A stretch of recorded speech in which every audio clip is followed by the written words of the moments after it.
tried my hand against a Roman popery. And they may take our lives, but they'll never take our freedom! We're on a mission from God. Entitled, you want answers! I want the truth! You can't handle the truth!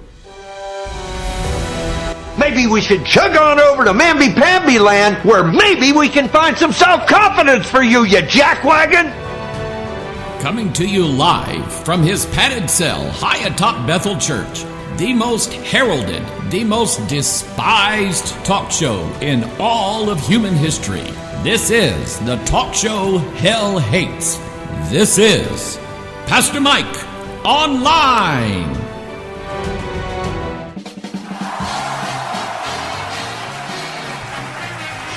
And here we are coming to you live from our top secret broadcasting and research facility. This is Pastor Mike, and I'm online, and I am live with you today. The talk show hell hates. The more you listen, you'll figure it out as we go along. I'm going to show you something. We're going to get moving right away, right into this.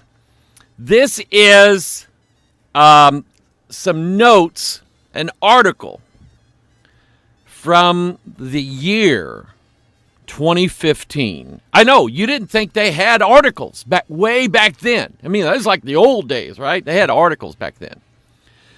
This is from 2015. Just 3 years ago. Late last month, a group of Chinese scientists published a study that tried to answer the question, is it possible to edit the genetic makeup of human embryos? Question mark. It's a question that has occupied scientists and medical researchers for some time. An estimated 12 million Americans are affected by Chinese food. That was pretty good. Are affected by genetic disorders like Chinese food. Hemophilia, cystic fibrosis, Huntington's disease, and many others. I want you to grab a hold of that. Just reach out, touch the screen, and grab that. They're setting you up.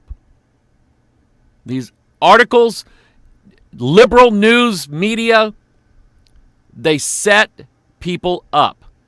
I just caught a fragmented grasp of the CBS Evening News last night, and in 30 seconds, it was a hack piece against the Trump administration's policy on illegal immigrants.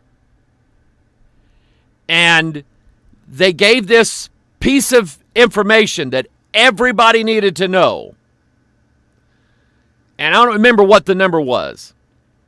But they said, so far, and I'm just going to grab a number out of thin air, 325,000 children have been alienated from their parents since Donald Trump took office. And what they're talking about is these groups, these families that come up through Mexico, cross the border illegally. Little do they know, from what I heard, if they try to cross legally, they could ask for asylum and at least get a hearing. But if they cross illegally, you don't get that. So what they were talking about was, as soon as they cross the border illegally and they're caught, then the border agents, they have rules that they have to follow. And they've been separating people. Well, they gave out this number, and they made sure to say, since Donald Trump took office. But we know that policy was going on nearly the whole time that Obama was in office. They never said 6.8 million children have been separated from their parents since Barack Obama took office. They didn't say that. They gave the number and then made you think very subtly that this was Donald Trump's fault and nobody ever had a problem until Donald Trump became president. And I'm just saying, they speak in a way as to grab you and to mold your thinking around what they're going to grab your emotions. Remember this. Emotions are bad decision makers. Just remember that, like after your second marriage is ended in divorce, okay? Anyway, but they grab your emotions. This article and every other article favorable to genetic engineering always plucks the heartstrings. And in this case, it's these diseases are terrible. They're killing, and they've been killing people ever since we discovered how to cure them with DNA. Like, nobody ever died before CRISPR. So while treatments exist for some of these, other conditions have no known cure. This has led to research in genetic manipulation. Manipulation, like Play-Doh. Play-Doh can be manipulated. I almost had a problem saying that. Play-Doh can be manipulated. Stones can't. You cannot easily change. You know where the word manipulation comes from? The root of that is mani, M-A-N-I. That's a part of that word, and it has to do with your hands. You get the idea? Manipulation? And that's very, very important to remember that. Is genetic manipulation. It's done with the hands of man. Very important to remember. Genetic manipulation as a means of curing disease. That's where the word manual labor comes in. I'm sorry, some of you have never heard that word before. I'll explain it on another PMO. Scientists recently developed CRISPR, which stands for Clustered Regularly Interspaced Short Palindromic Repeat, which stands for, who knows. The Chinese scientists use this genome, the reason why the Chinese scientists use this genome editing technique is because the Chinese government did not clap down regulations on the use of CRISPR like America did, but those regulations go away anyway. Target and manipulate specific genes. The idea for CRISPR came from studying a bacteria's ability to fight viruses. I may go into reminding you how CRISPR works. Bacteria create molecules that can attack specific stretches of a virus's DNA. Why not use this, the scientists reasoned, as a way to attack and replace the mutated genes that are causing disease in humans with properly functioning DNA? I want you to notice this phrase. Let me get, where's my cursor here? I want you to look at this phrase, why not? Why not? We've gone from the baby boomer generation to Generation X to the Generation Y2K to Generation Z to Generation Y. But I think this generation is the generation, why not? You see, our grandfathers and our grandmothers, they lived in a different world.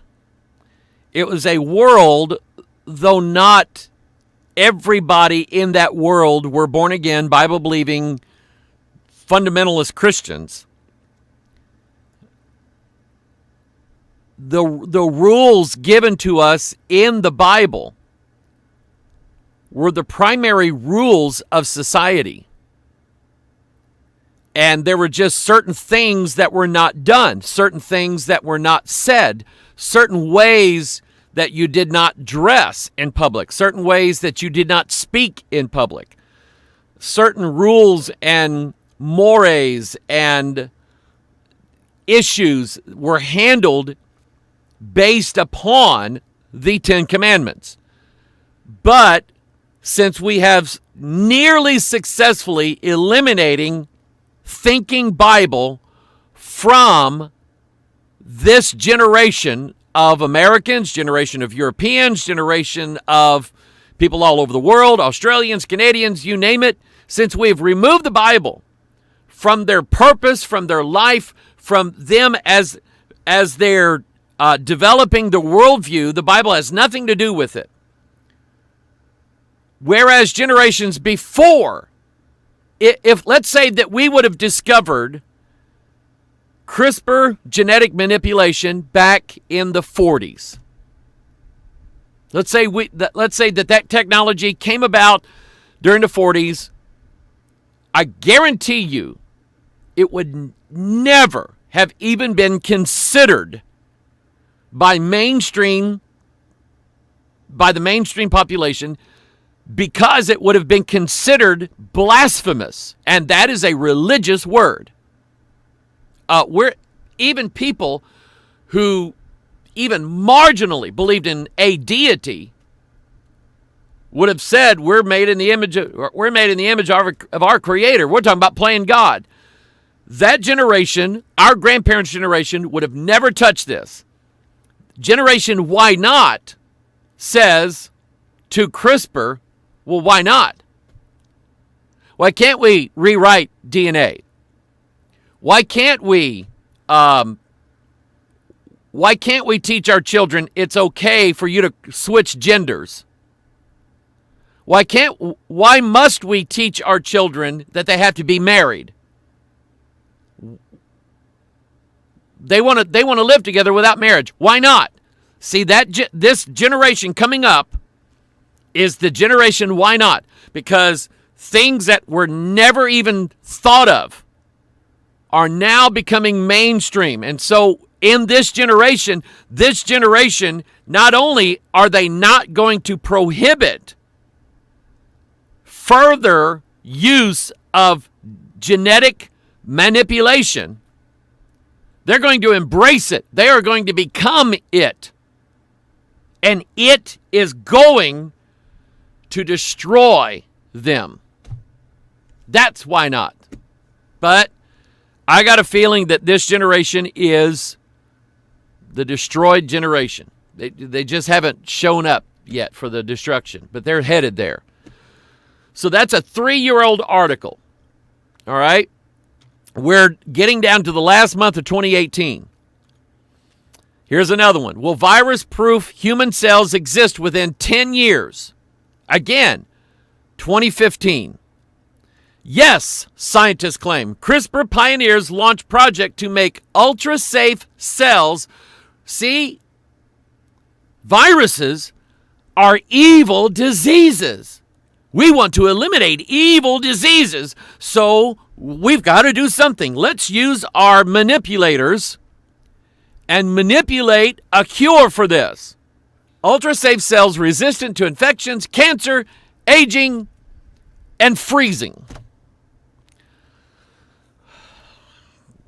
We really ought to pass that along to some of the people who sit in Bethel Church, I can tell you that. Because some people are just cold. Okay, they just get cold all the time. The Genome Project, led by 4 top geneticists, plan to create virus-proof cells. They say it will be possible to recode cells to make them ultra-safe within 10 years. We're just 3 years from this. And if you this thing that came out of China, today's Tuesday, everybody has sent me this article. This has probably been, out of all the years I've been doing Pastor Mike Online or Watchman Broadcast, when this hit the internet, I've had more people send me this story than I would say probably any other story since I started doing this. So I mean, there's no way I was going to ignore it, but I couldn't ignore it. People were sending me this. So thank you to the vast number of those of you who were very keenly watching which means that you read the Word of God. Oh, no! Hold on. Stop everything. I'm not kidding you. I get a little notification from different news sources on my Dick Tracy watch. The guy that created SpongeBob SquarePants, Stephen Hill, died, 57 years old. Anyway.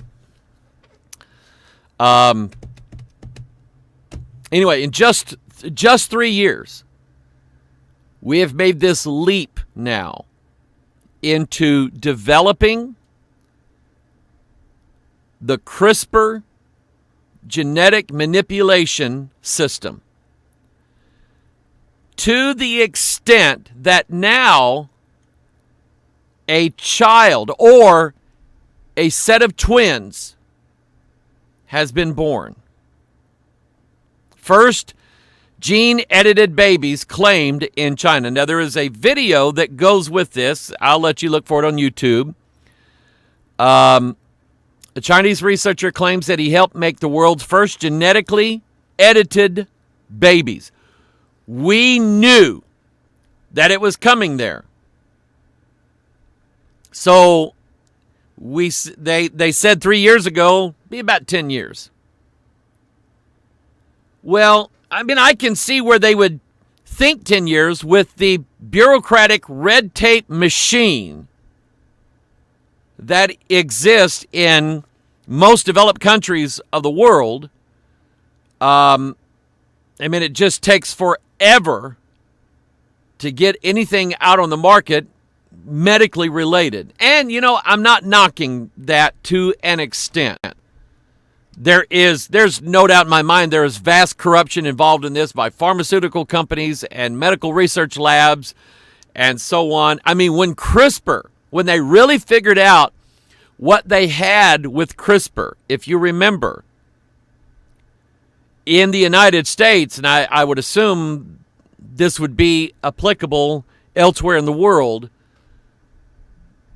but all that research came to a grinding halt because court cases were moving their way up the court system because people realized not just the momentous ability that CRISPR has to generate a cure for death, but the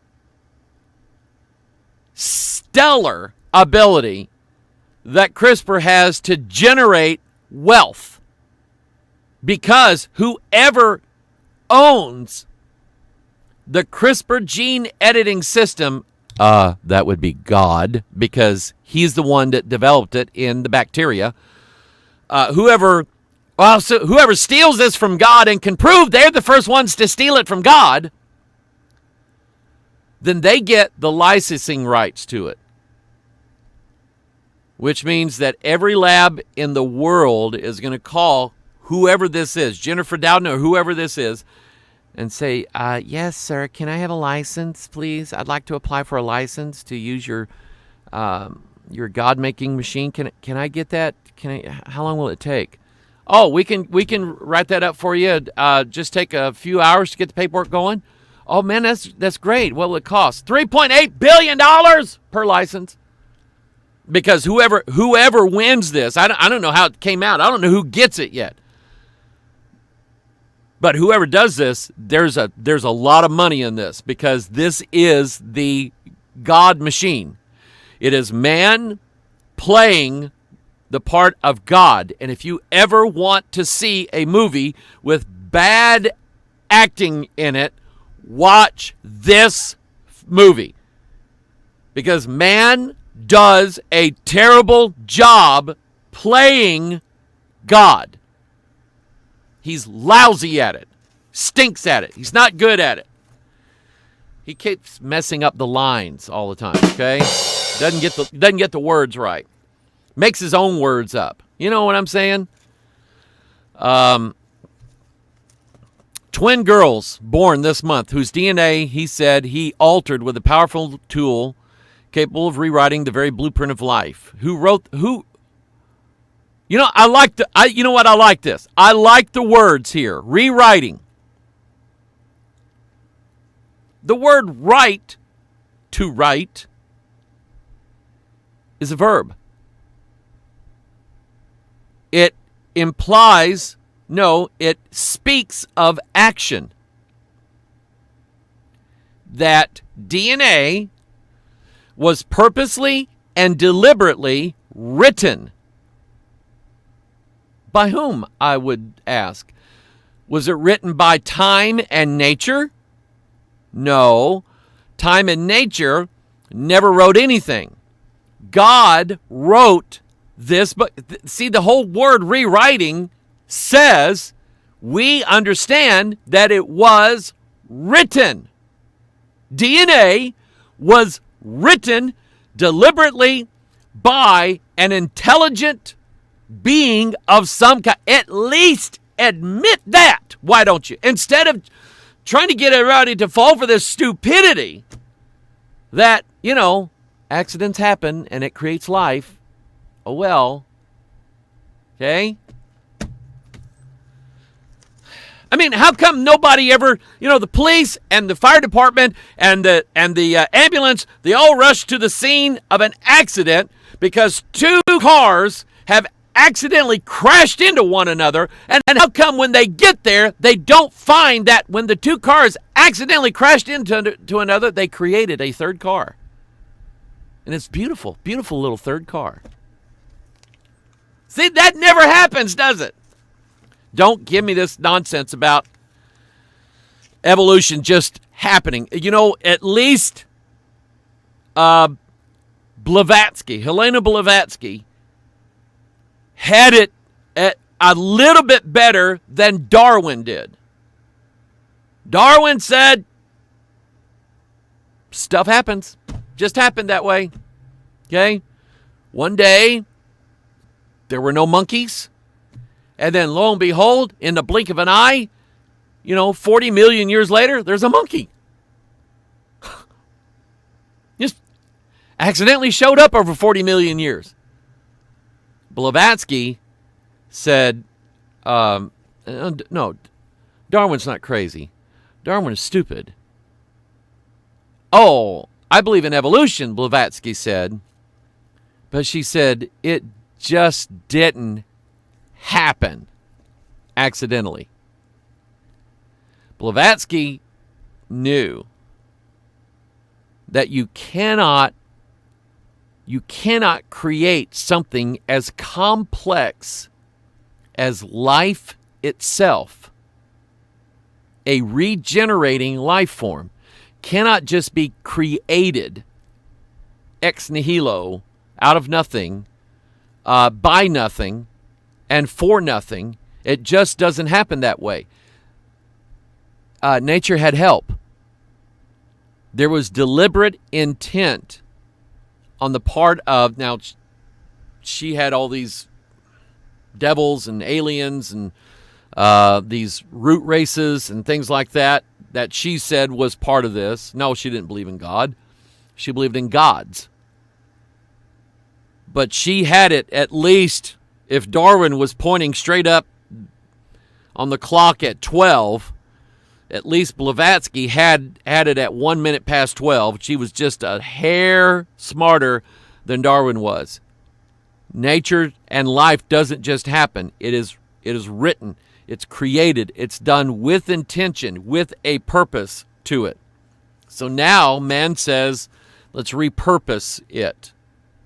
Let's check whatever God had in mind, whatever the intelligence behind DNA had in mind, we don't care. If true, the article says, it would be a profound leap of science and ethics. A U.S. scientist said he took part in the work in China, but this kind of gene editing is banned in the United States. Tick-tock, tick-tock, tick-tock. Because now that the SpongeBob creator has died, anything goes, right? Because the DNA changes can pass to future generations, and it risks harming other genes. Let me just stop right here. Sunday afternoon in my office, between AM and PM church service, it's kind of like a barbershop in there. Men get together and we just talk and we fix everything wrong. Men fix things and we fix everything that's wrong in the world in my office. And ideas get floated around. And, you ask the question, what if scenario? What if we rewrite just one little thing in nature? Already, a few years ago, I don't know whatever happened with this, but a few years ago, we're wondering where all the bees were. Like there's no bees around anywhere, okay? And, you kind of think, did genetic manipulation have anything to do with this or, what have you?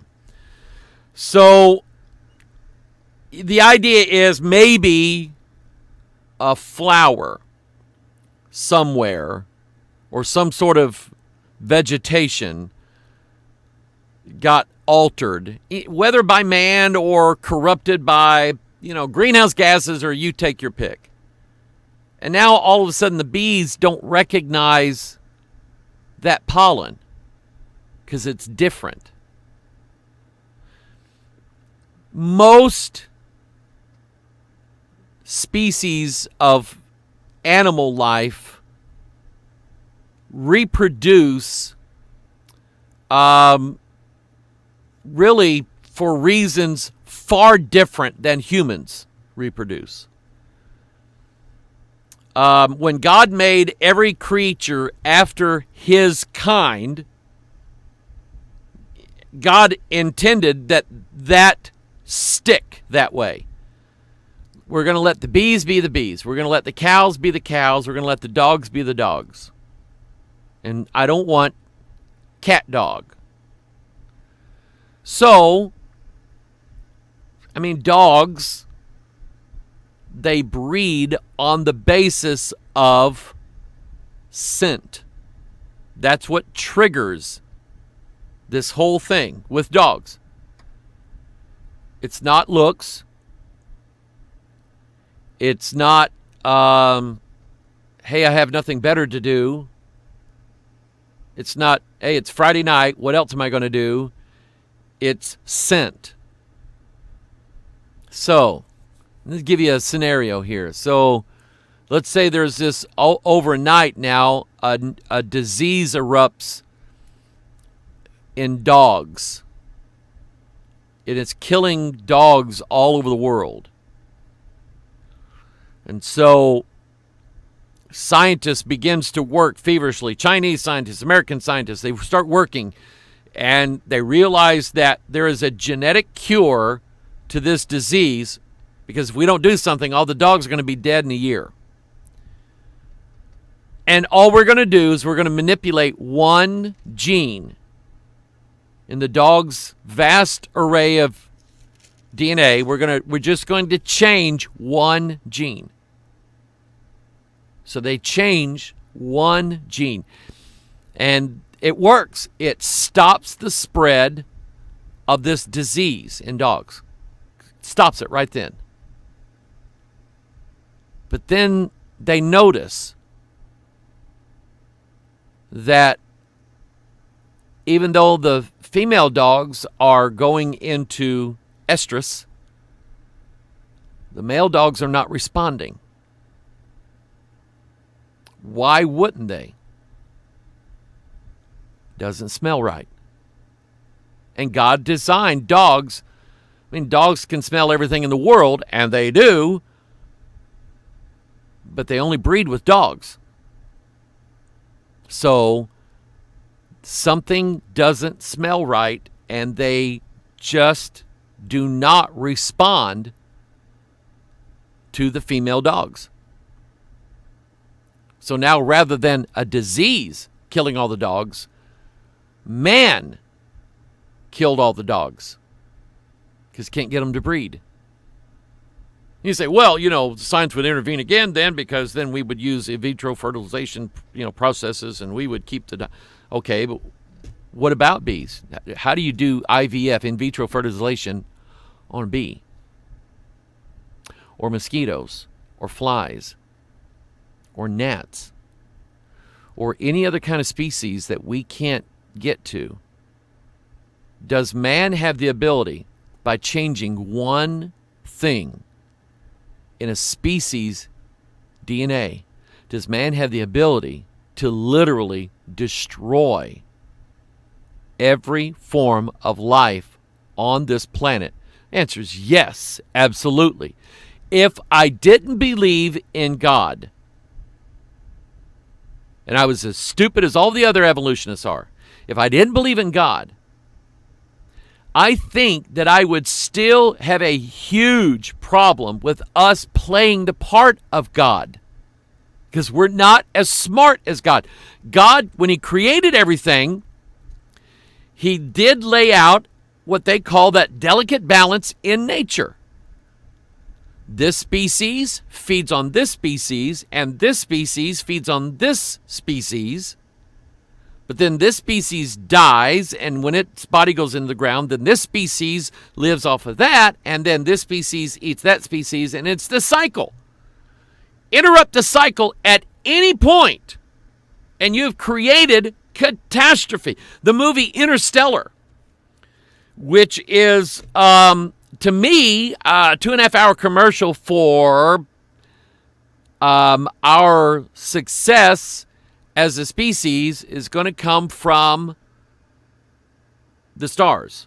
To me, that's what it's about. But it starts out with a catastrophe on the earth that's growing. There's what's called a blight. They don't identify it. They don't spend time in the movie dealing with how the blight came about or even what it is. But they're telling you that it's destroying all the crops one by one on the earth, and there's nothing that they can do about it. So it's going to kill everybody, and we're going to be done with. And it's all about putting man's future where man's future belongs, in his own hands. That's what they think. That's the thinking now of a world without the Bible. A world with the Bible thinks he's got the whole world in his hands. He got the whole world in his hands. He got the whole world, okay? That's the world with the Bible. The world without the Bible says we must secure our own future. And I'm not good with that. No way, no how. Let's move on here. Chinese scientists are creating CRISPR babies. I mean, there's so many of these articles now on the internet. They're everywhere. Chinese researchers first edited the genes of a human embryo. In 2015, it sparked global outcry. Pleas from scientists not to make a baby using the technology, at least for the present. Well, China said, I saw we don't speak English. And so they didn't care. They did. China does what China wants. China does not care what Americans think about Chinese. The Chinese government, the Chinese people, they don't care. You can create your rules and laws all you want to. We don't care. So, I mean, think about this. You have a world that has had the Bible for years, 2,000 years. They're the only ones who are saying maybe we shouldn't be doing this, or at least maybe we should be a little bit more, reserved about how we do it. But then you have a nation of people, and no, I'm not saying Chinese people cannot be saved, but God refused Paul permission to go east into Asia. God said no. And so you've got people in India. There are a lot of Indian scientists been working on this, Chinese scientists, Japanese. You have these people now who do not know who the real God is. Nor are they aware of his 10 commandments, nor are they aware of the Bible. They don't know what's in it. They don't know what it's about. To them, it's just a false religion. And they don't care what us white Christians over here or whoever we are. They don't care about our Bible and about our God and what our God would say about this. So they went ahead and did it anyway. And I said that 3 years ago. Do you think China or do you think North Korea is going to stop and say, oh, Americans say we can't do that, so we no, we don't want to get them angry at us. China, they never cared about us. Claim about world's first gene-edited babies triggers questions and condemnation. Oh, they have not seen condemnation yet. They do not know what condemnation is. Now, here's the story about the 2 twin girls born to this couple. The man, the father of these 2 twin genetically modified human beings, has AIDS, or at least the AIDS virus. Now let's go back to the 80s. You remember when AIDS first jumped into our awareness? Where did it come from? The homosexual society. The homosexual sodomite culture. They were spreading AIDS among themselves everywhere. And I don't know if you are aware of what AIDS does to a human body, but it's not pretty. My brother-in-law is a mortician. I have had the opportunity to go and assist him pick up dead bodies from homes, people's homes, things like that.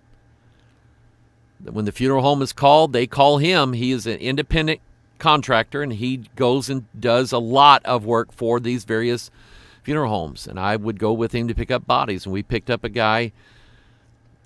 He was an obvious sodomite, because him and his husband, and this is back even in the early 90s when they didn't legally get married, they were still having wedding vows.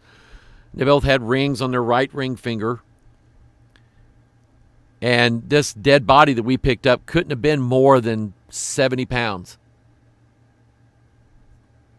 It just devastates the body. But I mean, that's how AIDS erupted. Whoever developed it in a lab, I don't know who did or what it was, but it sure found a group of hosts, human hosts, the AIDS virus did, that had absolute no desire whatsoever in the prevention of spreading this virus. Because it would involve things, I'm not going to say it, would have involved things that these people don't like. So it sure found the right group of people to explode its own existence through. And people were saying, even back then, preachers were saying, what, are you kidding me? You don't think this is God's judgment upon people for violating God's laws? You don't think that? There were preachers saying that back in the 80s.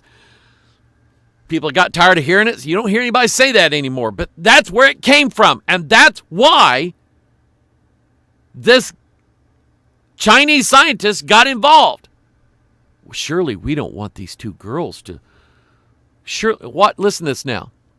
Surely we don't want the sins of the father passed down to the 2nd and the 3rd and the 4th generation, do we? That was when the Chinese scientist who did this made the video, in his very broken English, he said the whole purpose of doing this was because the father had AIDS. We did not want that passed down to those 2 twin girls. Genetically modified humans. I'm wondering,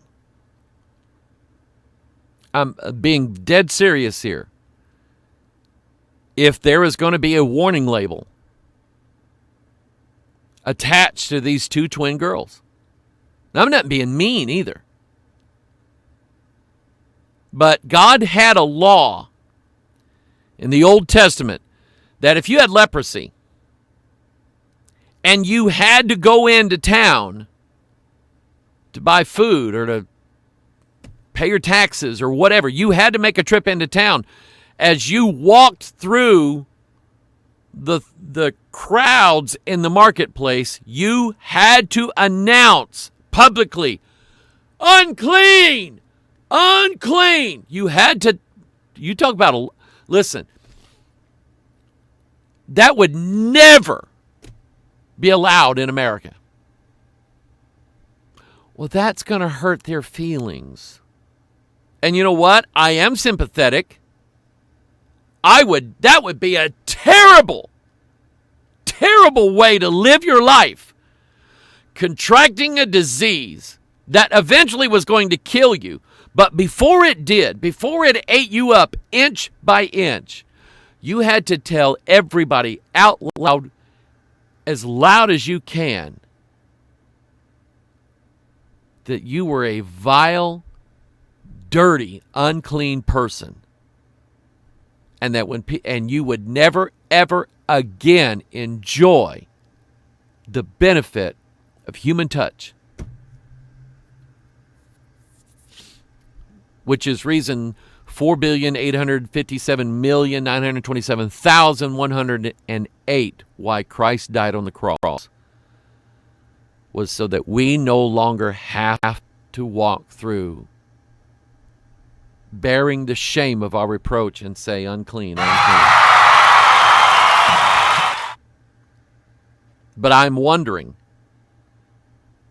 see, we're pushing for genetically modified labeling on genetically modified cereal, peanut butter.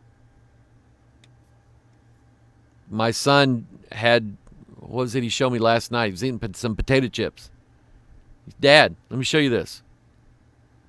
This product made with genetic modified product.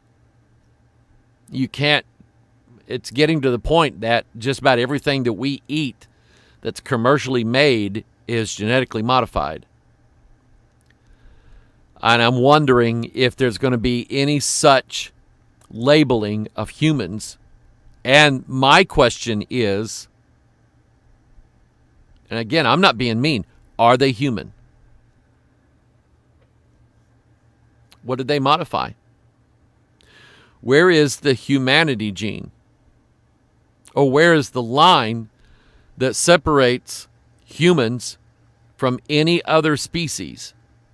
There's a line everywhere. There's a line of separation for everything in the creation. There's a line of separation. Even New Jerusalem has walls around it. This book came out a few years ago, back when scientists really started taking this serious. This is not science fiction anymore. A new era in the evolution of man. And here again, you're going to see this.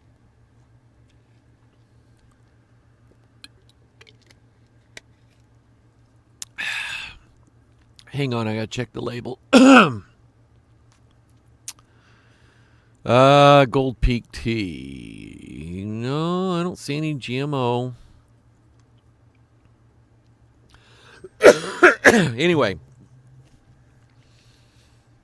you're going to see a transition. Be watching for this. A transition from the Darwinian evolution model to the Blavatskian model of evolution. A model from Darwin that says nothing did this, to Blavatsky's model that says, yes, something did this and something's going to do it again. Because the new era in the evolution of man has everything to do with, we're not going to wait for evolution to happen. We would never see it in our lifetime. We would never see it in a million lifetimes. We're going to do this thing by ourselves. Now, whatever model you held before 2018, from this point forward, you're going to have even the most die-hard atheists saying we are going to put man's future in our own hands. We're not going to leave it up to nature anymore. What do you think? What do you think Ray Kurzweil is all about now? Now that he's a millionaire made over, he has all these different inventions, all these different companies. He is a Renaissance man. Does all of these wonderful things with himself, and now he's in charge of the future. And his whole agenda is we're not waiting for nature to change us to make us better. We're going to do it ourselves. So a company just happens to be formed called Illumina. Illumina invests in CRISPR platform developer desktop genetics. Do you know what that is? Because the whole CRISPR thing is so easy to do. A teenager could do it on their desktop computer. Not making that one up. Kids can be... Oh, I found this on the Illumina. Talk about da-da-da. Just go to 666alert.net because I already posted it there as soon as I found it.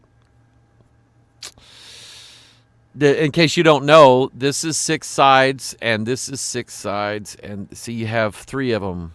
You have 6 and then you have 6 and then you have 6. And that's probably just it's probably just an accident. And, that number has to do with a mark of a beast, but a mark of a man. But that's probably just a coincidence, right? So let's do our background on this. So those of you who have never seen what God says about DNA, you can say, well, the DNA is not in the Bible. Yeah, it is. It's just not deoxyribonucleic acid, okay, that I know of. No, it's not in there that way. But it is in there the way, and you can ask any. In fact, I already gave you proof of it. The fact that DNA now is being rewritten. They didn't say, the article didn't say, instead of DNA just falling and us being the way it landed, DNA, now we're writing DNA instead of DNA just happening. That's not what that says. It says we are rewriting, and it implies that it's been written before, and it has been by its author. And the author is God. Thine eyes, this is David now, 3,000 years before 2018, who, by way either he was the best gambler in the world and David should have played the lottery every day, or, by the way, my mind's wondering, the Mega Millions jackpot where there was like $1.6 billion, there was one winner of that, and so far they haven't shown up with the ticket. Are you kidding me? Anyway, either David was the best guesser in the world, or God told him how he did it. Thine eyes did see my substance, yet being unperfect, and in thy book all my members were written. So now man, the future man, is going to have a new Psalm 139. In my book, all my members are rewritten. Because man stole God's copyright. And yes, God put copyrighted material in us. He owns it. He owns the rights to it. In thy book, all my members were written, which in continuance were fashioned. To this part of that, I love it. Number one, I love the fact that God wrote a book. It's called the Holy Bible, but it's also called DNA. Because DNA, oh look, I just happen to have a sample of DNA right here. DNA is written exactly like a book. Exactly like the Bible book. 2 rungs made out of sugar and phosphorus. Sugar because the Bible says, thy words were sweet to the taste, sweeter than honey. Okay? Phosphorus because the entrance of thy words giveth light. Thy word is a lamp unto my feet and a light unto my path. Okay? So phosphorus and sugar. Ezekiel had a roll given to him, a roll of a book, a scroll given to him from a hand from heaven, and he said to eat it. And the Bible says when he ate it, he said it tasted like honey, sweet as honey to him. And that's because the sugar and the phosphorus of these 2 rungs, because it looks like a ladder. And this represents the Old Testament. This represents the New Testament. They are the clear divisions in the Scripture. It is not arbitrarily done, rightly dividing the word of truth. You don't just rightly divide the truth anywhere you want to. You don't, and the way one person would do it would be different than the way another person would do it. And one person would say, well, you're doing it wrong. And the other person going to say, no, you're doing it wrong. And they're both going, well, prove it, because they can't. It's clearly, there's a line of separation and 400 years of history. But there's a line of separation that separates the Old Testament from the New Testament. They both are 2 different contracts, 2 different covenants that God made with certain people. And so that's the Old Testament. This is the New Testament. These are the base pairs. And they are what joins these 2 rungs together to make it look like a ladder. And lo and behold, there's 4 of them. Adenine, thymine, cytosine, and guanine. And there are 4 books in our Bibles that bind the Old and the New Testament together. And they're called Matthew, Mark, Luke, and John. It's just like a Bible. I mean, exactly like a Bible, even down to this. Isaiah said, seek ye out the book of the Lord and read. No one of these shall fail, none shall want her mate. And he's talking about the book of the Lord, which is the Bible, and about DNA. Because in the Bible, those who study the Bible know that you're reading the Old Testament, and if you go to the New Testament, you'll see things in the New Testament that clearly match up with the Old Testament, and vice versa. The Old Testament speaks of Christ before he came. The New Testament speaks of Christ after he came and before his second coming. But they both speak the same thing. So, and then out of the 4 base pairs that's in DNA, adenine, guanine, and cytosine, if I just had a single strand of this, it wouldn't be DNA. It would be RNA, ribonucleic acid. And when it's RNA, you have adenine and cytosine and guanine, but you do not have thymine. Thymine does not exist in RNA. It is a different compound called uracil.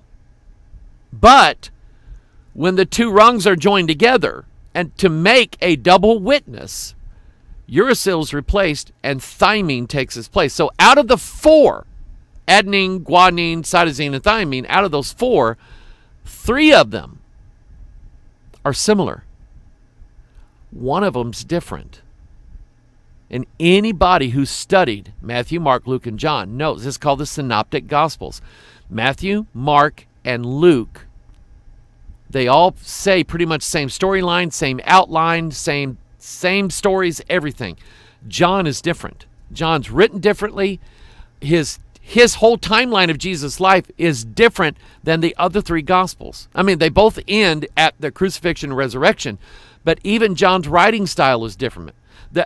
Some of these liberal scholars speculated that Matthew, Mark, and Luke copied their works from an unknown source that theologians called Q, the Q document, because they were so similar in their appearance. Synoptic is what it means.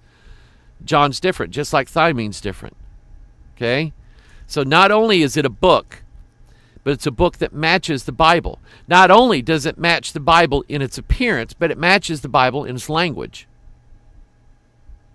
Because 3 of these different base pair combinations, total number is 64, but 3 of these base pair combinations makes 1 amino acid. Think of 1 amino acid as the letter of an alphabet. Okay? So let's see, 1, 2, 3, 4, 5. Give me a 5-letter word. Aren't you glad I didn't say 4-letter word? Give me a 5-letter word. Let's say, 5-letter word. I don't know. Anyway, happy. Happy is a 5-letter word. So these 3 base pairs would make the letter H. These would make the letter A. These would be the same, so they would make 2-letter P's, and this would be the letter Y. And it always takes 3. You know why 3? Because there are 3 that bear record in heaven, the Father, the Word, and the Holy Ghost, and these 3 are one. And Romans chapter 1 says that the very Godhead can be seen in the things that God created. The invisible things of God are clearly seen in his creation, right down to the DNA. 3 of them make 1 letter, 1 amino acid. Total number of amino acids, and of course the stop DNA, is 22. In Psalm 19, we can know this. Even if you don't know Hebrew, you can go to Psalm 119 and find out that there are exactly 22 letters in the Hebrew alphabet. The same amount of letters that it takes to write the book of DNA. So in thy book, all my members... See, when God's like any other author. If he writes a book, he makes sure that he puts his signature in it, his mark, so that everybody knows that DNA is his book. Because all you have to do is compare. You know, handwriting analysts, they're people who make their living testifying in courts that this person and this person's handwriting are the exact same, or they are significantly different. Therefore, they cannot be the same person. And anybody with an honest mind who would analyze DNA and knows the Bible, they would say they're the same book, written by the same author. Okay? Written by the exact same person. So, in thy book, all my members were written, which in continuance was fashioned. And I like that one, because not only is DNA a book that spells out everything about us humans, or every other of the creation, because if God wrote it, it didn't write itself. Not only is it a book, it's a prophetic book. It's a book that tells the future. How so? Let's get back to our model here. The moment your mother's egg was fertilized, the moment all 46 parts, the chromosomes, all of those were written just like that. And they all came together to spell out not only what you were right then and there, but everything that you were going to be throughout the course of your whole life. Including, get this, now it's going to get deep, including what every single one of your offspring were going to be. Woo! That's deep. That's deep stuff. Because the moment of conception, you don't have hair. You don't have any hair. You can draw a picture of this. This would be cute. Hey, you young people out there, you children listening to me. Draw a picture of an egg, like a chicken egg, with hair on it. Okay? Send it to me. Okay? Bethel Church, 1233 American Legion Drive, Festus, Missouri, 63028. Remind me that it was today's PMO broadcast. Told you to do that. A chicken egg with hair on it. Okay? That would be, that'd be hilarious. Okay? Anyway. But when you were an egg in your mother's womb, you didn't have hair. But it was already written out, not only when you would start growing hair. And I mean the very day you would start growing hair. But then when your hair would become as full as it is now, or was, and not only that, what color, and not only that, when it would start turning gray, and not only that, when it would start falling out. The very day was written in your DNA, which in continuance were fashioned. Just like in the Bible. How do we know the Bible is God's word? Because God predicted things in this book that have come to pass exactly the way he said. I'll give you two. No, I'll give you three from the same chapter of the Bible. Psalm 22. Because, amino acids, 22 amino acids. Psalm 22, and there in Psalm 22, now David wrote this, and David lived about 1,000 years before Jesus. So 1000 BC. David not only accurately predicted what Jesus would say from the cross he was being crucified on. My God, why hast thou forsaken me? Now some might say Jesus knew that ahead of time, and he planned on saying it so as to make it look like he fulfilled it. Okay, maybe. But then it says that they would take his garments off of him and part them and cast lots for him. In other words, they would gamble over his clothes. And that happened exactly the way, and you could say, well, Jesus quoted the words that he knew would look like he was fulfilling them. Okay? But he didn't have any control over what the Roman soldiers would do with his clothes when they stripped him off him and hung him on the cross.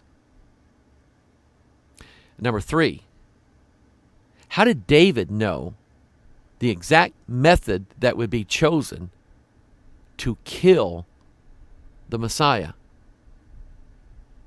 Death by piercing his hands and his feet, which is precisely what they did. One chapter of the Bible accurately and also in that same chapter, he predicted that they would mock him while they were killing him. Okay? You got 4 prophecies there out of one chapter of the Bible that came true 100% exactly the way that the guy 1,000 years before that predicted it. It would be like this. It would be like if you took a bucket, like a 5-gallon bucket or a pail, and you got up one day and you traveled blindly 1,000 miles in any direction from where you are right now, and you set the pail down. Then you went back home. And you took a soccer ball, and a soccer ball will fit in a bucket like that, but just will. You took a soccer ball, and you took this huge slingshot, and you shot it up so high in the sky that you knew it would take 1,000 years to fall back down.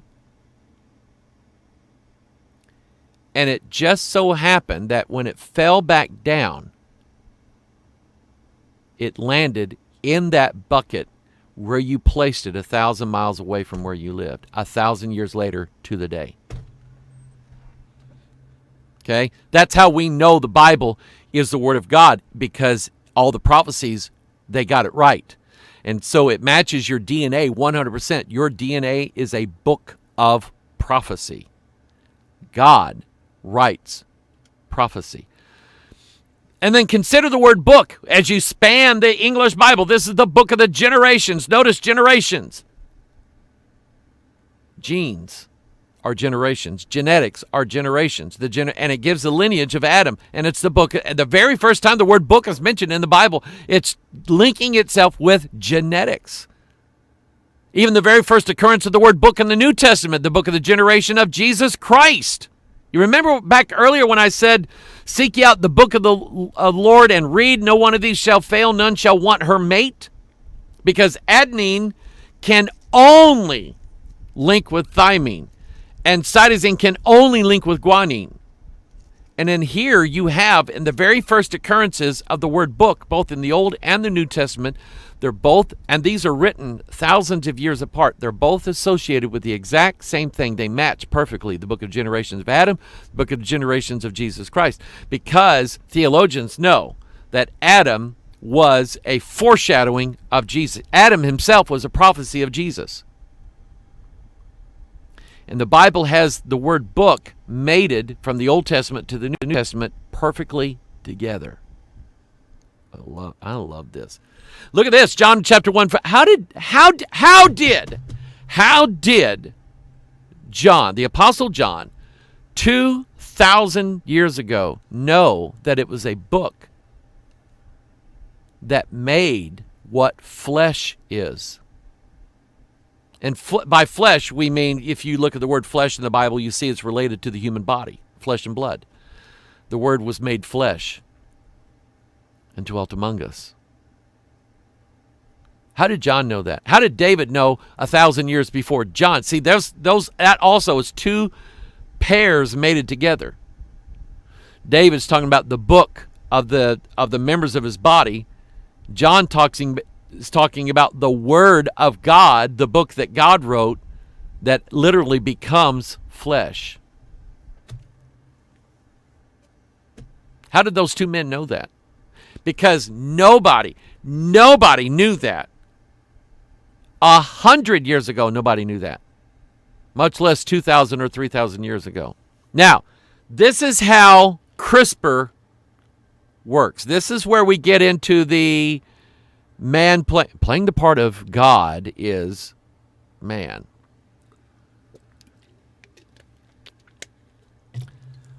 They've known about this since, I think, the 80s.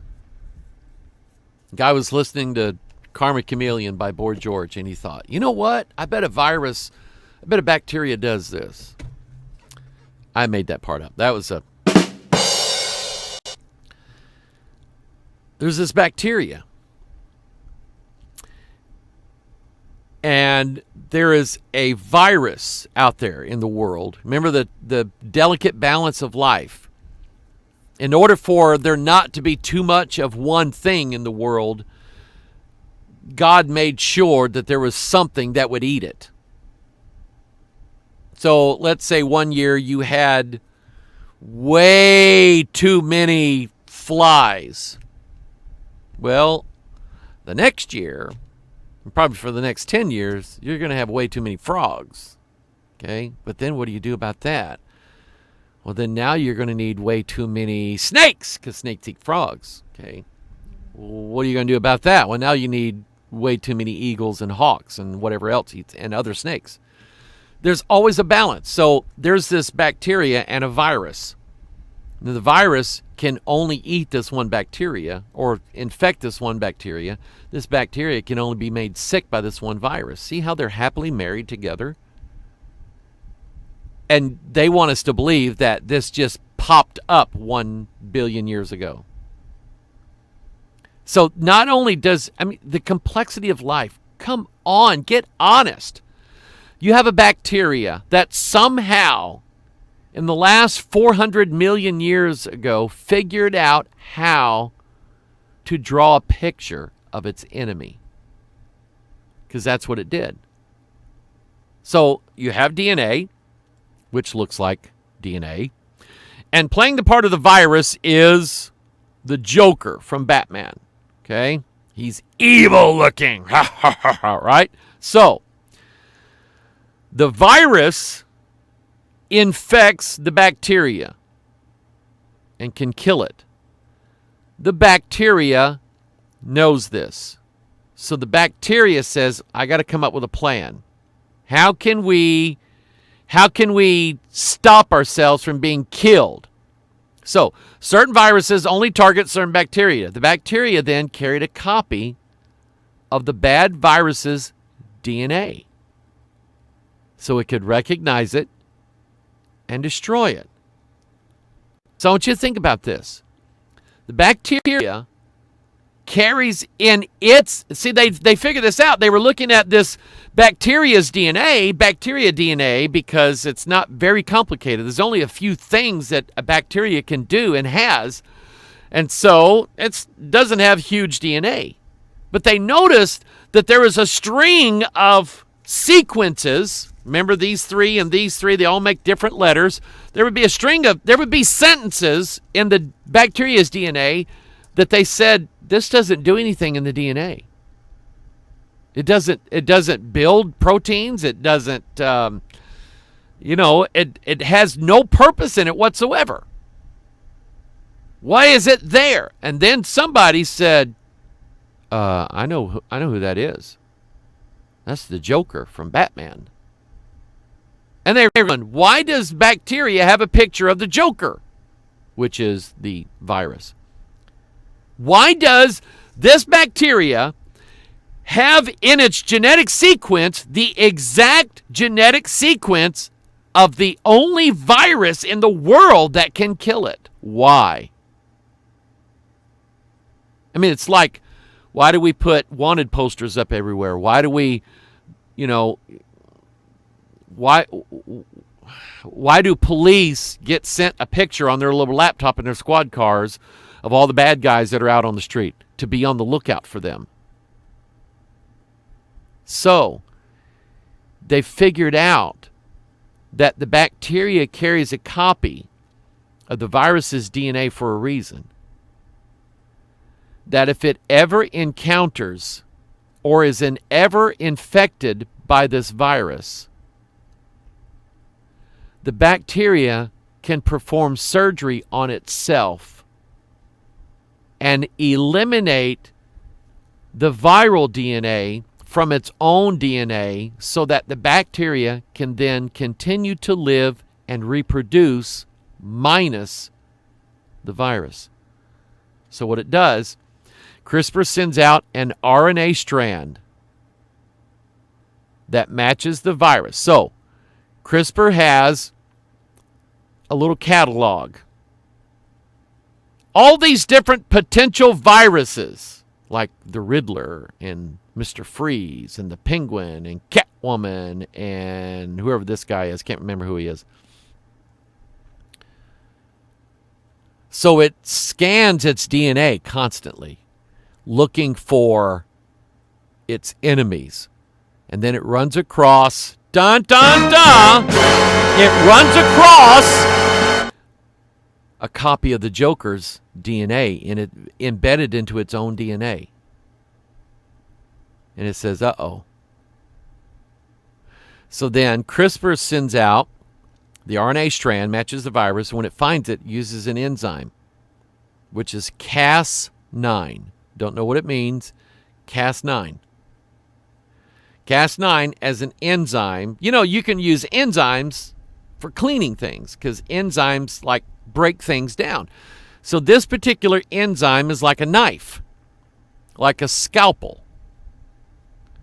This particular enzyme, because it has an exact copy of the virus's DNA and a picture of it, it knows exactly where it starts and where it stops.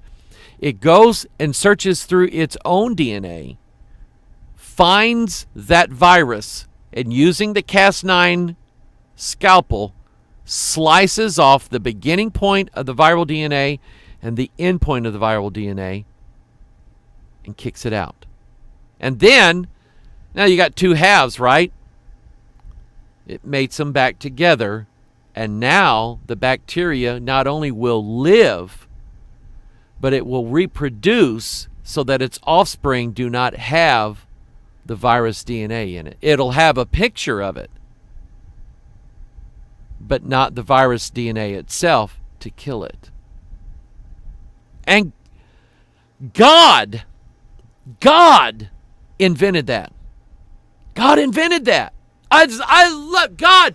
You are awesome for that. That is like the coolest thing in the world when you think about it. How did a bacteria, one of the simplest forms of life in the world, how did it ever come up with that? You personally could live 400 million years and never think of that. And yet God wrote it in that bacteria's DNA. So scientists engineered the CRISPR system. They decided maybe we can use this to edit out certain things in DNA. So it says, the scientist said, Jennifer Doudna was one of them. I always thought that was something. Her last name is spelled D-O-U DNA. I'm not kidding you. Look it up. Jennifer D-O-U DNA. So they figured, what if we reprogram the bacteria? And instead of sending it out to look for its enemy's DNA, virus DNA, why don't we reprogram the bacteria, repurpose it, so that it looks for whatever DNA sequence we tell it to look for and do the exact same thing. Voila. Whereas before 2015, scientists, research labs, genetics companies, pharmaceutical companies, they were spending and wasting billions of dollars trying to figure out a better way to rewrite DNA. And it was hit and miss at best. Usually it was miss. And it was so costly. Even when they hit it, they said we'll never be able to use this because just doing it one time cost us $13 billion. Nobody can afford this. Until they hit CRISPR. And when they figured out that not only does it work, it works amazingly well, and it's accurate, and it almost never fails. And it cost pennies to do this. So again, that's why I said they just stole this idea from God, decided to make money on it. That verse down there, Job 19:2, how long will you vex me, my soul, and break me in pieces with words? Because that is exactly what CRISPR-Cas9 does. It literally breaks off bad DNA with words. I mean, the bacteria created the enzyme with its own DNA. Okay? So that's how it's done. So now, you take a verse in the Bible, like John 1:1, in the beginning was the Word, and the Word was with God, and the Word was God. So Charles Taze Russell decided that he didn't like that. He didn't want to believe that Jesus, the Word, was God. So he decided on his own that he would rewrite the Bible. He would take out things that he didn't like the meanings of the word hell, and then he would add in things that he believed in that nobody else believed in, including one letter word. A. The indefinite article. So he added the word was a God. You see, what he did was he eliminated the space between was and God, and he used his Cas9 scissors, and he cut open a little space there, and he dropped in one gene. One gene. And that was the letter A. And that letter altered the whole Bible doctrine on who Jesus is. To say that John 1:1, the way it is in most English Bibles, including the King James, to say that that is an important verse is an understatement. It specifically, word for word, declares that Jesus Christ not only was with God from the very beginning, he also is God. And there's no denying it. Once you add that one word, that one letter, that one gene, every other verse in the Bible that you think alludes to or teaches the divinity and the deity of Jesus Christ, now he's been reduced to a lower level God, created by God, because of the entrance of one gene only. And it's like I said earlier, we're going to eliminate the disease that's killing all the dogs, and all the dogs will be dead in a year if we don't do something. So we decide to rewrite all the dogs' DNA by adding one gene. We just didn't realize that that one gene would cause the estrogen or whatever it is in a female dog's bottom to stink in a certain way. It would cause that scent to change, and the male dogs would no longer recognize it as, this is my turn. And we just killed the dogs because the change is permanent. Once you use a gene drive system, the change is permanent. Once the Bible publishing companies realized that they could very easily rewrite the Bibles and then copyright them and print them, once they started selling these Bibles, the change has now been almost permanent. Because name the churches that are still sticking with the old traditional English Bible, the King James, as opposed to these other new Bibles. See, the change is permanent. They're not, no church, well, ours and others, yeah, there's been some.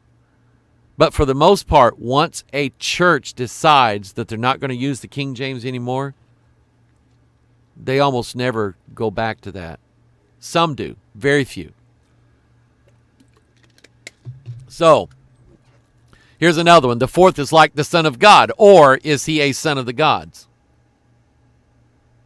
Here we just add a couple of letters, a couple of genes. Again, it's all pointing to Christ and who he is. Is he the Son of God? Like the son of a duck is what? It's a duck, right? The Son of God is God. A son of the gods is not the Son of God. CRISPR, editing the Bible, editing DNA, the same thing. How have thou fallen from heaven, O Lucifer? How have you fallen from heaven, morning star? Let's just change the Bible. 1 Corinthians 15:33. Think of it in this light. Be not deceived. Evil communications corrupt good manners. Corrupts mannerisms. A person, when we get to know people, we define them by pretty much their character. I mean, we may judge a book by its cover, but after we start reading it, our opinion can be changed of people. Whether you like somebody or don't like somebody, you determine that based upon their character and how they interact with other people, their life conversation, their mannerisms, many of which are genetic. Can evil communications rewrite the genetics of someone's character? What, are you kidding me? I spend my whole life trying to convince people that the way they were can be far different than the way they can be now, because God can speak words to them that will convince them to live an entirely different way.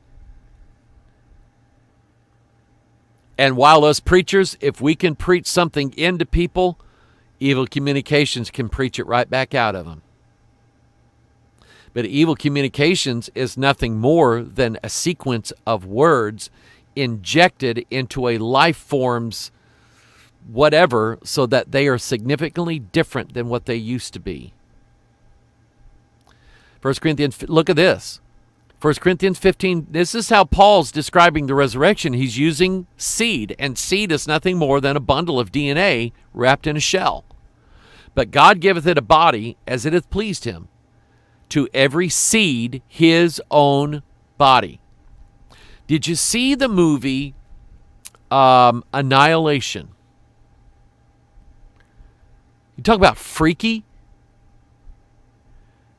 There's all these movies now that to me are showing the mingling of an alien civilization or an alien entity of some kind in with human beings.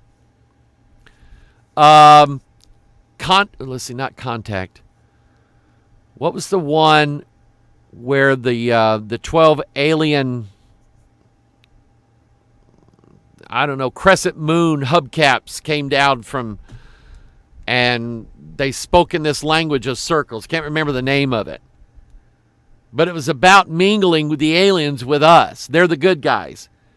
But Annihilation was a star fell from the heavens, landed at this lighthouse, and over time, this, what they call the shimmer, this diffusion or refraction of light is scattering out in a big circle, and it's growing every year. And this team of 4 female scientists go in and they figure out that the refraction capabilities of whatever this alien was, it's, you know how, light diffuses with other light? They said it's diffusing everything together. It's confusing or fusioning everything together. So every living species within that circle, its DNA is being fused with every other life form's DNA. And the 4 women that go in there, one of the women, she starts growing leaves out of her arm. I'm not kidding you. Why? Because the DNA from the trees around her started diffusing into her body, and she starts growing leaves. And she decides that's how she wants it. So to every seed his own body. Meaning that if it's an apple seed, it's going to make an apple computer. No, that apple tree, right? And if it's a human seed, it's going to make a human, period, human. In this movie, Annihilation, they're sitting, taking a break, and they see these bushes. And the more they look at these bushes, the more they look like human figures. That's when they figure out the refraction thing, that there's actually a gene in our body that defines what our form is going to be. Head here, torso here, arms coming out here. And that gene was diffused into these shrubs, and these shrubs then took on the form. They look like human forms. You see, that's science fiction, right? That won't happen, right? You look at Revelation 13.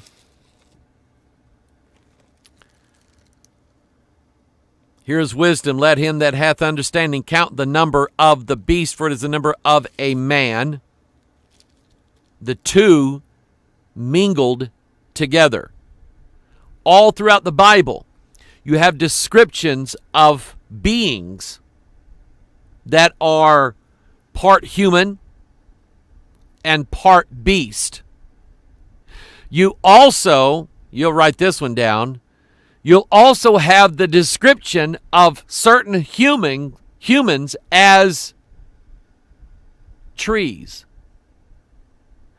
or vines or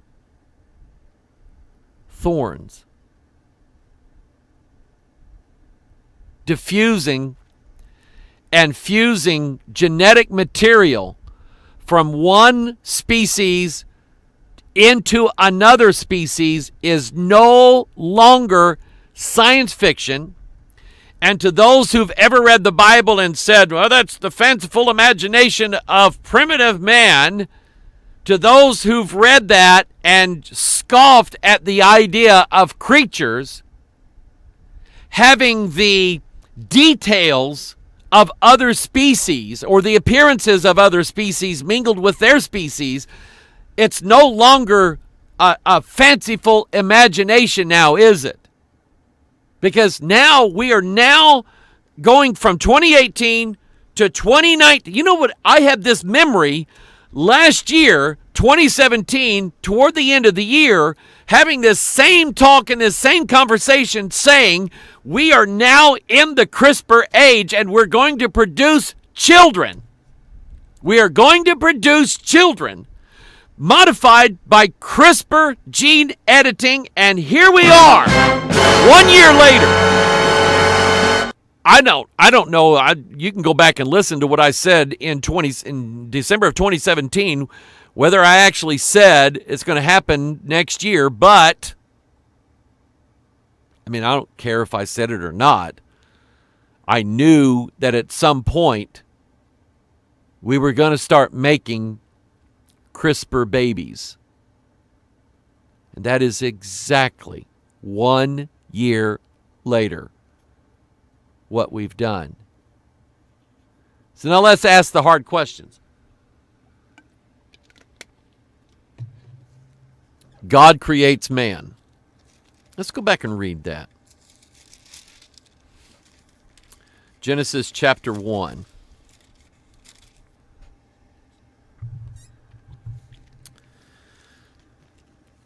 In verse, let's see here. Here we go. In verse 26 of Genesis chapter 1.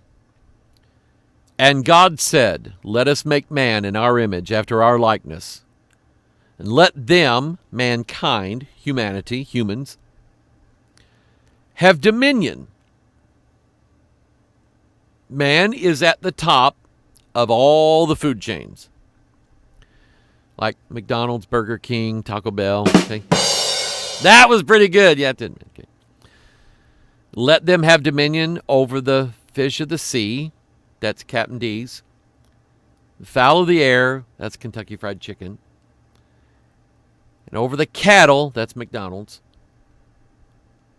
And over all the earth. And over every creeping thing. Let's see. Who serves creeping things? Oh, I don't know. Oh, Fazoli's. Spaghetti, right? Anyway. And over every creeping thing that creepeth upon the earth. So God created man in his own image. In the image of God created he him. Male and female created he them. I believe that. That three thing where you got three things here that make one letter in DNA. Man has head, body, limbs. Spirit, soul, body. Doesn't matter how you look at it. We are made in the image of God. And even here, where it says, God said, let us make man in our image after our likeness. That would be three. I believe that. I believe that God created us. I believe that God made us. And God wrote our DNA. By the way, I'm one of these. I'm going to give you a fact. And you can like the fact or you can dislike the fact. In verse 26 of Genesis 1 in the King James, let us make man in our image, after our likeness, and let them have dominion over the fish of the sea, and over the fowl of the air, and over the cattle, and over all the earth, and over every creeping thing that creepeth upon the earth. You take the words that God said, count them, and add them up. And then go to Genesis chapter 2, where God created woman. And take these words. Verse 18, the Lord God said, "It is not good that the man should be alone. I will make him and help meet for him." Add those words, 19 of them, to the number of words that God said in verse 26 of chapter 1, 47 of them. 19 plus 47 is what? 66. It's the number of books in the Bible. Yeah, I believe that. Again, that's a fact. You can count them the same as I did. You'll come up with the exact same number. What you do with that number, that's up to you. But everything, even without that stuff, I believe the Bible. Because it doesn't make sense that DNA wrote itself. It had it since man now has decided that he's waited long enough to see if our DNA was going to write itself. Man has decided, I ain't waiting no more. It's not working. I'm rewriting it. So by the very nature, the very fact that man is rewriting DNA, he is absolutely stating the fact that DNA was already written.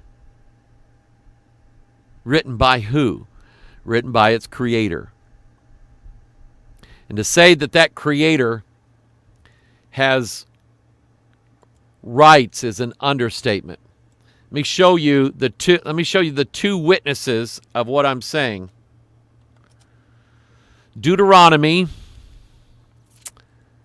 4, verse 2. That's Old Testament. God said, "Ye shall not add unto the word which I command you, neither shall you diminish aught from it, that you may keep the commandments of the Lord your God which I command you." Now, concerning with the 10 Commandments, the Bible is very clear. Moses did not write them.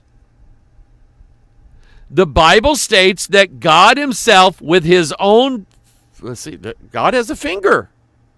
We really were created in his image. That God, with his own finger, wrote into a table of stone, a tablet of stone, his fiery law, the Bible says. You see, stone, because God wanted us to know, I don't want it manipulated by the hands of man.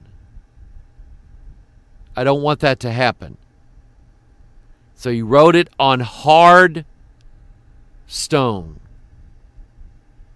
It'd be like you trying to, let's say that you and your wife went out one day and bought your headstone. It's got your name on it, her name on it, but you're both alive. A year later, you decide you've had enough of her or him. Kick them out, divorce them. What are you going to do with the headstone? You can't erase it. It's written in. There you go. That's what God did with his law. He wrote it in stone. By the way, where did God write our book? He wrote it. Are you kidding me? DNA is a crystal, a stone.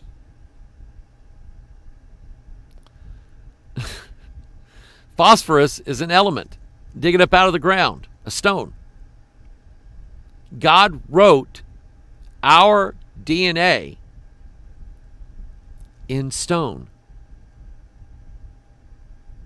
And it has taken us 6,000 years to figure out how to do it. But man finally figured out a way of manipulating with his hands God's word in the form of DNA. They've been doing it in Bibles for years. So Revelation, the very, very last chapter of the Bible.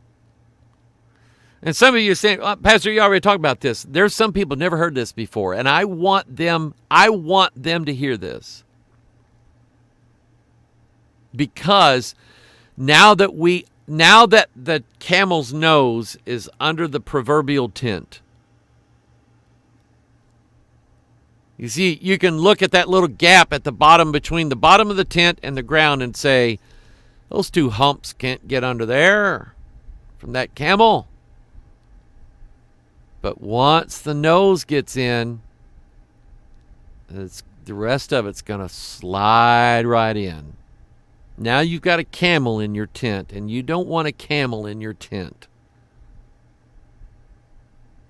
And so now that we've created the CRISPR twins,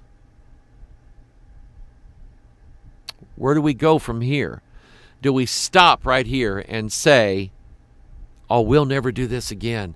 Oh, no, this was bad. We'll never do this again. No. Now that we've done it. And see, I really think that the American scientists wanted to let the Chinese scientists go ahead and do this to see whether or not it really worked that well. And now that you have two well-formed wonder twin babies, the CRISPR twins, now that you have them, and they both have 5 fingers on each hand and 6 toes, 5 toes on each foot. Now that they have that and they seem to look okay, then the door, I'm not saying this is going to happen by the end of 2019, but I'd sure like to go to the end of 2019 and find out what happened, then come back and say, let me tell you what I think is going to happen at the end of 2019. But now that this has been done in China, I don't think the American scientists and the European scientists are all going, maybe on the outward they're condemning this thing, but inwardly they're going, boy, if we could just get a hold of their data. Because I absolutely believe with all my heart that it's not going to take long at all for the American and the European scientists and wherever else the scientists are to start saying, we're gonna do this same thing. Let's start making the CRISPR babies. What my understanding of what happened was, they took the seed from the father and the egg from the mother. They fertilized it, but they stopped. And then they sent CRISPR in to alter the DNA before it became a viable embryo or fetus or whatever. I mean, from the moment it's conceived, it's an embryo. I get that, but you understand what I'm saying. Before it grew too much, they went in and altered the DNA and rewrote it. Now, again, I have to ask this hard theological question and a moral question. Now that this has been done, now that we have father and mother and their DNA is combined perfectly, in Genesis 2, Adam said, this is now bone of my bones and flesh of my flesh. She shall be called woman because she was taken out of man. Therefore shall a man leave his father and his mother and shall cleave unto his wife, and they shall be one flesh. Now that this has happened, the natural process, even what God said here in Genesis 2, 46 words, King James, right? And 46 chromosomes. I mean, it works. It's been working since this very first thing happened with Adam and Eve. Them creating their own, and it's just automatic. It works. Now that this has been done, are these two twin children? Who's their father and mother and other? Who? Because the sum total of their DNA did not come. If a paternity test is given to these twins, they said they only changed one gene. I don't know if I believe that or not, but let's just assume they did, one gene. If a paternity test came up, if mom decided she hated this guy, didn't like him, I'm just throwing out these wild scenarios, but what happens if mom says, I don't want this guy around, he's abusing me, he's abusing the girls, he should have no rights, and by the way, I'll just do a DNA test on the girls, and it'll come up that he can't be their father because their DNA is different. You see what sticky mess we're getting into? And then the way they changed this gene, is there an equivalent to that? In other words, they took one gene, they copied it, and they sent CRISPR in to write the DNA this way. Does that rewritten segment, that one gene, does that exist anywhere else in nature? This gene that turns a protein on or protein off, wax on, wax off, does that show up anywhere else in nature? Or did the scientists write this brand new? Did they just say, let's just completely rewrite this? Or does it come from some other place in nature? Because if it does, then that means that these two babies have alien DNA. Alien to the species of human. It may not be so with these two babies. I mean, I don't know exactly what it is that they triggered, and are there other humans whose DNA, there's some people when they get the HIV virus, they never come down with full-blown AIDS. And they assume that there's probably something in their DNA that just won't let it work. Could be, I don't know. But what I'm saying is, are there other humans who have this same altered DNA without scientists doing it to them? Or does this come from some other species in nature, animal or vegetable? And if it does, now these two twins are not 100% human.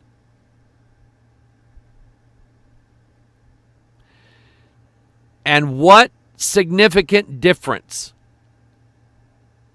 Now that we're altering DNA in the human species, I've asked this question before, where's the line that's drawn that says that at a certain point, children who are born with such and such DNA in them are not considered to be human?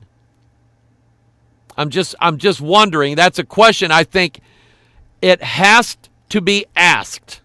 And let me show you the biblical ramifications of such a thing. Let's see. It figures I'd have to go all the way to the end on this, but there's an article that came out. Here it is, right here. This is from Defense One magazine, May 2015. So almost 4 years ago. Special operators are using rapid DNA readers. You remember back in the old days when we determined someone who was guilty of a crime by way of fingerprints? That's because nobody ever thought of DNA. You remember then, back in the old days, when DNA was first used in a trial in an American courtroom to either exonerate somebody who had been in prison for a crime they did not commit, or to prove that somebody did commit the crime because it's their DNA and only their DNA. Back then, It took months to sequence DNA. And then we able to take only 2 months.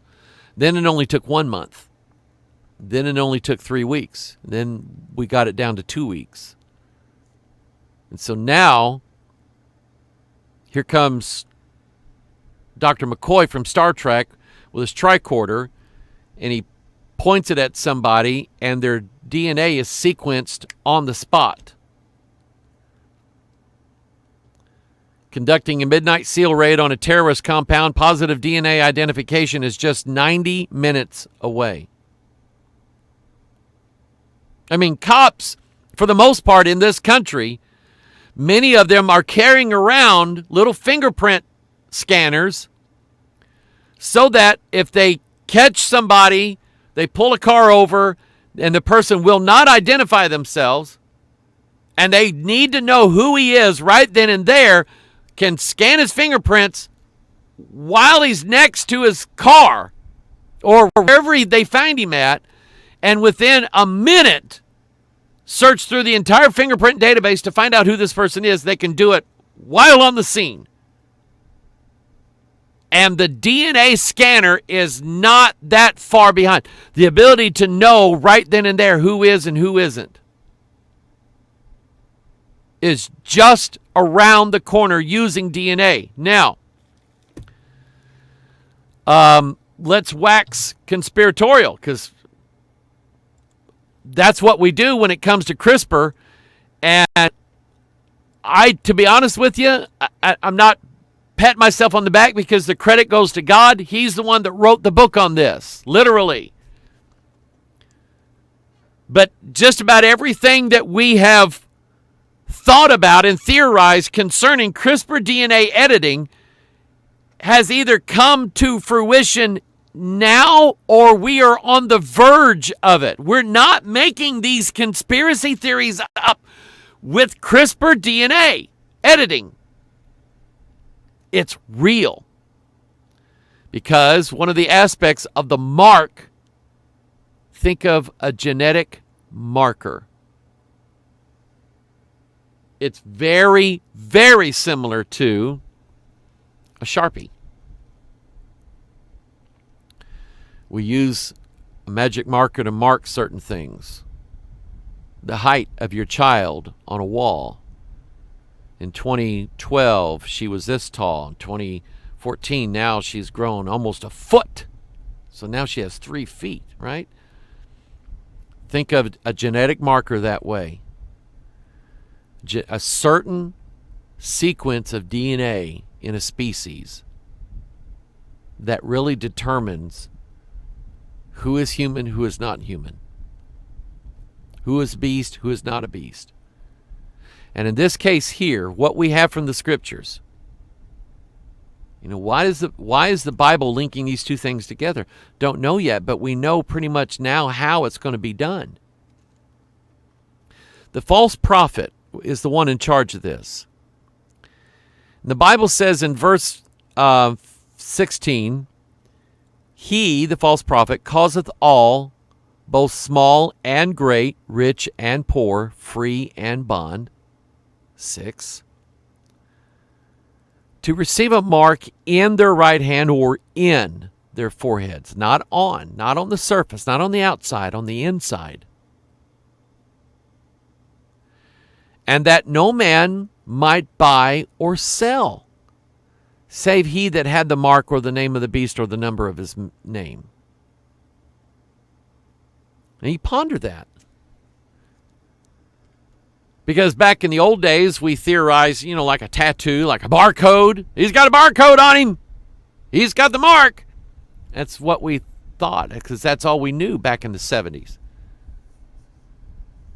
And then later on, it was the chip, little micro circuit chip that could go underneath the skin. That's subdural. That's in that. But I kind of thought that the mark of the beast was going to be the great grandchild of the chip. Something much deeper than just because a microchip implanted under the skin is not permanent. As easily as it's put in, it can be easily taken out. Oh, it's going to hurt real bad to cut it out, but it can be taken out. But one of the things that we know about the Cas9 CRISPR gene editing system with the gene drive is that once that genome is edited, it's permanent. It can never be taken out. You can't go to some guy on the street and say, cut this out for me, I don't want it anymore. You can't do that. And God sees the future, and he sees that buying and selling of anything, any kind of commerce whatsoever, is linked to this. Linked. And if the mark of the beast is DNA based, if there is a genetic marker that once everybody has it, then before you purchase anything or before you sell anything on eBay, we have to know that you have this in your DNA. We have to know that you are this new species of humans. We have to know that before we can let you buy or sell anything. And so now, I mean, there it is. We're on the verge of having real-time DNA readers on scene, on site. And that, like I say, is almost a 4-year-old article that came out. And we're that much closer to full-blown genetic editing of humans around the world and the ability to identify those who have said genetic differences between them. The haves versus the have-nots, right? Now, I'm going to have to wind it down. In most areas of the world, there is still a racial class system. People of certain races and certain family lines, they're the ones who have the wealth, the power, the political appointments. They're the ones that get the good jobs, have the better education, they get the good health care, they get all the good food, they get the good everything, while the lower class, they don't get anything except the scraps off the table, right? Like rich man and Lazarus type stuff, right? Take that now and compound that to this new society that's just been created. What does it think about, what does it take to create a society? It takes the birth of a child. In this case, the birth of 2 children. Think about the history now that has been made when, let's say, 18 to 20 years from this very day, these 2 twin girls bring forth to the world the first children of a new species, a new race. And believe it or not, like it or not, these 2 twin girls are the mothers of this new race of people. What a world we live in. I was going to finish with Revelation 22 with the admonition of the Lord to not alter his book. I almost have it memorized. For I testify unto every man that heareth the words of the prophecy of this. See, it's the prophecy of this book.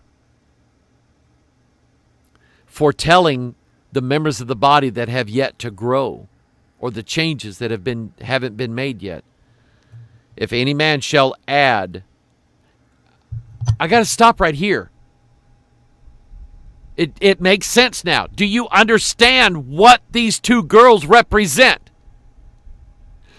The scientists said there's something in their DNA that we must prevent from occurring.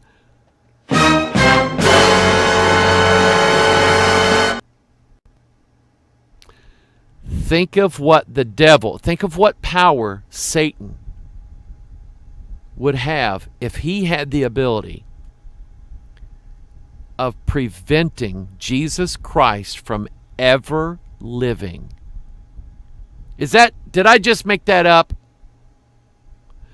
My friends, that is exactly what Herod was for in the days when Jesus was born. His satanically inspired drive to make sure that this future king never lives. Because if we can destroy him, we can keep an event that's going to happen in the future from ever happening. It sounds like every science fiction movie I've ever seen in my life. If we could just prevent this one thing from happening, we would change the world. The world just got changed because a Chinese scientist prevented a future prophetic event written in these two girls' DNA from happening. And there's a reason why Jesus said the words of the prophecy of this book. The thing that hasn't happened yet. If you think that by rewriting the book you can stop this from happening, number one, if you do that, if any man shall add unto these things, God shall add unto him the plagues that are written in this book. And if any man shall take away from the words of the book of this prophecy, God shall take away his part out of the book of life and out of the holy city and from the things which are written in this book. My friends, that's it. That's it. To prevent an event already prophesied from happening, Satan seeks to alter the book. Wow. What a world we live in. 2018, almost gone. The advent of the CRISPR age. Now we are in the CRISPR age. And now we are learning how, and have learned how, to alter the future by writing it out of the book written in the past. It's that simple, people. And it's Bible Prophecy 101. It's very simple. Aren't you glad you know the Creator? Aren't you glad you know Jesus? Aren't you glad you believe the words, the prophecy of this book, and hold its words so sacred that you dare not alter or change them or make them say something they don't say or forbid them from saying something that they do say? See, if we regard the Word of God, we regard DNA the same way.